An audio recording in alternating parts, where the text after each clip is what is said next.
இன்றைக்கி நம்ம என்ன பார்க்க போகிறோம்னா லெக் ஸ்பின் எப்படி போடணும். நேற்று நம்ம பார்த்தோம் ஹாஃப் ஸ்பின் எப்படி போடணும். ஹாஃப் ஸ்பின் மாதிரி தான் லெக் ஸ்பின். ஆனால் என்ன ஹாஃப் ஸ்பின் நம்ம ஃப்ரண்ட் சைடு ரொட்டேட் பண்ணுவோம், லெக் ஸ்பின் நம்ம பேக் சைடு ரொட்டேட் பண்ணுவோம். அதே தம் finger, index finger and middle finger. Them finger எடுத்து அண்ட் இண்டெக்ஸ் ஃபிங்கர் எடுத்துக்கிட்டு அண்டு மிடில் ஃபிங்கர் எடுத்துக்கிட்டு நம்ம ஹாஃப் ஸ்பின் எப்படி போடணும். லெக் ஸ்பின்னை நம்ம இப்படி பண்ணணும் பேக் சைடு ஓகேங்களா.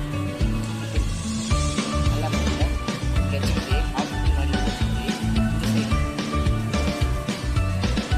இது லெக் ஸ்பின் கையில் இப்படி ரொட்டேட் நல்லா பாருங்க. நல்லா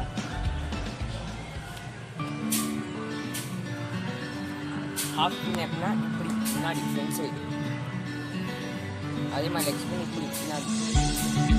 ஹாஃப் ஸ்பின்னுக்கும் லெக் ஸ்பின்னுக்கு என்ன வித்தியாசம்னா நம்ம ரைட் பேட்ஸ்மேனுக்கு லெக் ஸ்பின் போடணும் ஓகே, அதே நம்ம லெஃப்ட் பேட்ஸ்மேனுக்கு ஆஃப் ஸ்பின் போடணும். ஏன்னா ரைட் பேட்ஸ்மேனுக்கு ஆஃப் ஸ்பின் போட்டிங்கன்னா அவன் ஈஸியாக அடிக்க முடியும். கட் பண்ணி இங்கே ஆஃப் ஸ்பின்னா இங்கே குத்தி இப்படி வரும், ஈஸியாக அடிக்கலாம்.